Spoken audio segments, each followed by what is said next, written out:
Hai kawan-kawan semua, ini Pak Tang lagi sekali dalam renungan harian. Kita sambung kita punya siri di dalam buku Galatia. Kita punya petikan ialah dari Galatia 5 ayat 16 hingga 26. Agak panjang, jadi saya syorkan lagi sekali kamu baca petikan ini satu kali atau dua kali supaya lebih senang faham. Mari kita mulai. Big idea di dalam petikan ini ialah buah roh bertentangan dengan perlakuan tabii berdosa atau tabii manusia. Mengapa ini boleh berlaku? Dia boleh berlaku oleh kerana apabila kita beriman di dalam Yesus Kristus, kita ialah manusia yang baru. Manusia yang lama sudah lenyap. Tuhan telah letakkan Roh Kudus di dalam kita. Dan sekarang kita mempunyai karakter Yesus Kristus. Jadi tentu sekalilah perlakuan tabii berdosa sudah menjadi jijik kepada kita. Kalau dosa itu sudah menjadi jijik kepada kita, apakah aplikasi untuk kita dari petikan ini? Izinkan saya baca perlakuan tabii manusia dulu sebelum kita masuk dalam aplikasi. Ayat 19. Kelakuan tabii manusia adalah nyata, perbuatan cabul, kecemaran dan kelucahan, menyembah berhala dan sihir, kebencian, perbalahan, hasad dengki, letusan kemarahan, cita-cita untuk kebesaran diri, perselisihan, berpuak-puak dan iri hati, kemabukan, berpesta, keterlaluan dan sebagainya. Ayat itu akhiri dengan dan sebagainya. Ini bermaksud ada lagi, sinaran ini tidak komplit. Roh Kudus akan maklum kepada kita apakah dosa-dosa yang lain. Apakah buah roh?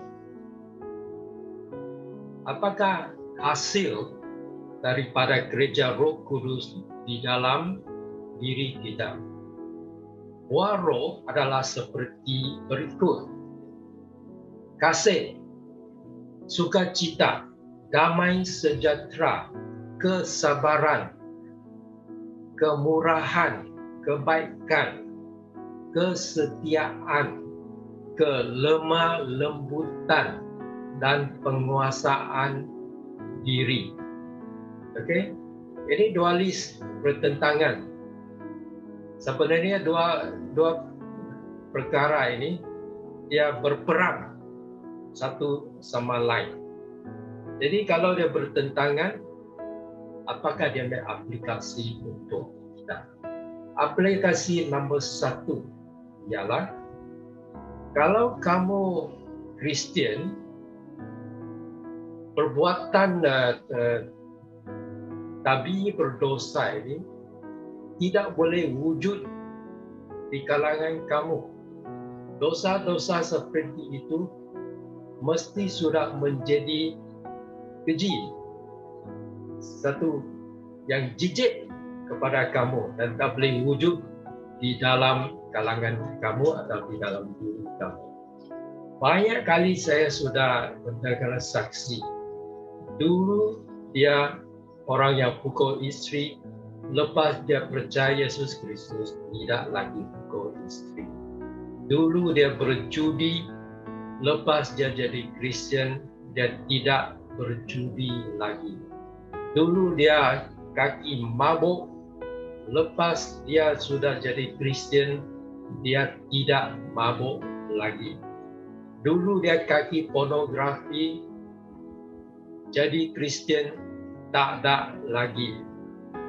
Bapa mertua saya, dia percaya Yesus Kristus pada umur yang lanjut. Mungkin dalam lingkungan 70-an dia percaya Yesus Kristus.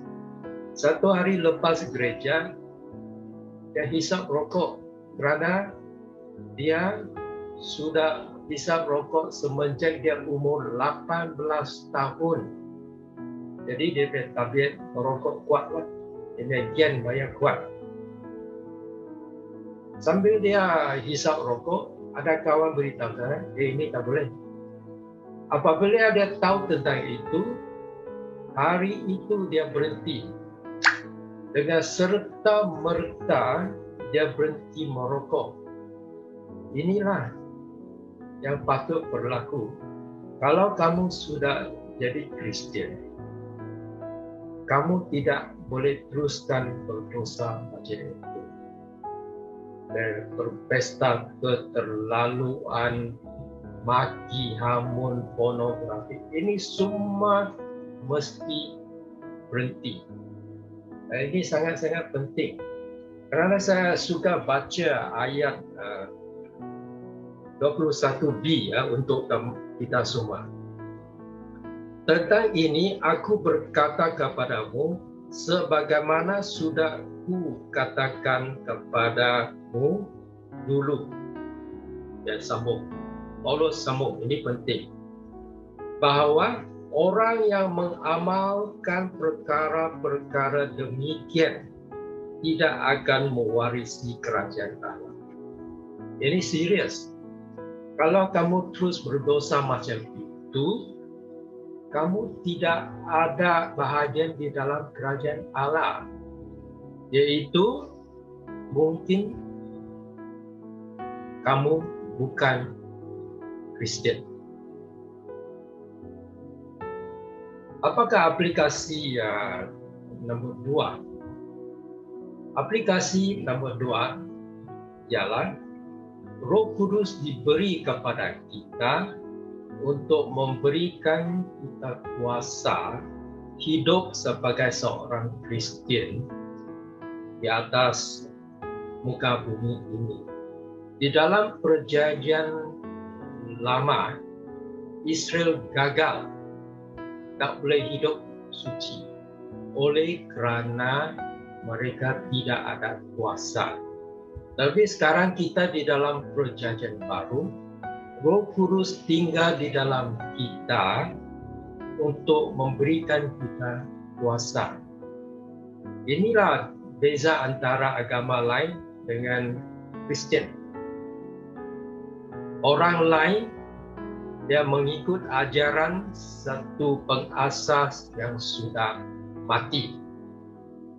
Tapi pengasas Christianity mati untuk kita punya dosa, bangkit dari maut, dan hari ini tinggal di dalam kita. Roh Kuduslah yang meteraikan kita sebagai Kristen.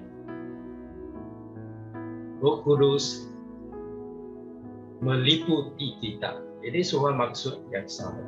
Jadi Roh Kudus diberi kepada kita untuk tolong kita dalam kita punya perjalanan sebagai seorang Kristen atas bumi ini.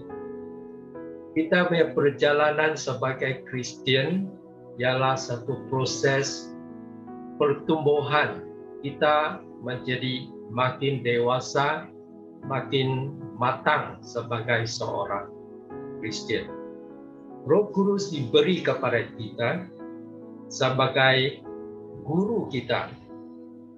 Roh Kudus diberi kepada kita sebagai penghibur. Roh Kudus diberi kepada kita sebagai kaunselor.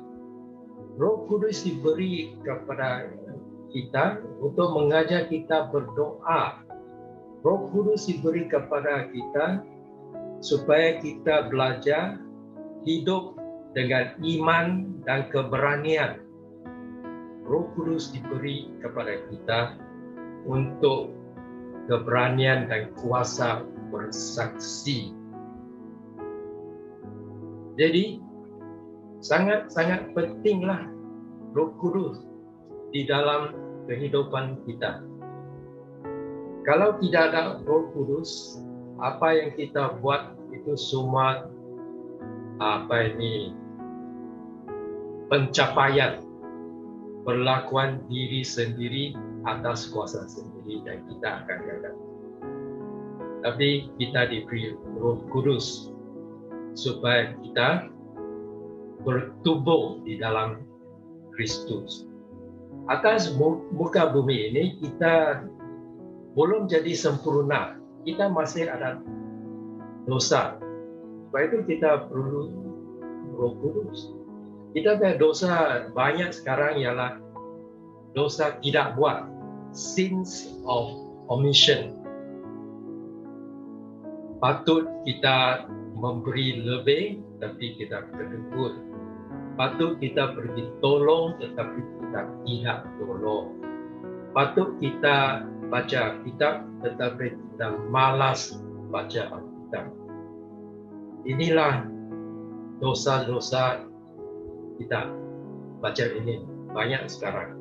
Sebab itu kita perlu Roh Kudus untuk tolong kita bertumbuh di dalam Kristus. Jadi inilah dua aplikasi untuk kita, dan saya suka akhiri dengan membaca ayat 25 dan 26. Jika kita hidup dalam Roh, marilah kita berbuat segalanya dalam Roh. Mari kita ikut jejak langkah Roh Kudus. Dia akan tolong kita hidup atas bumi. Dan ayat 26, janganlah kita menjadi bongkak, saling menyakitkan hati dan berdengki-dengkian sama lain. Jangan laku dosa-dosa itu. Jadi itu dua aplikasi. Buatlah ikut Roh Kudus, jauhilah, tinggalkan yang dosa itu mesti jangan wujud di kalangan kita semua. Tuhan berkati.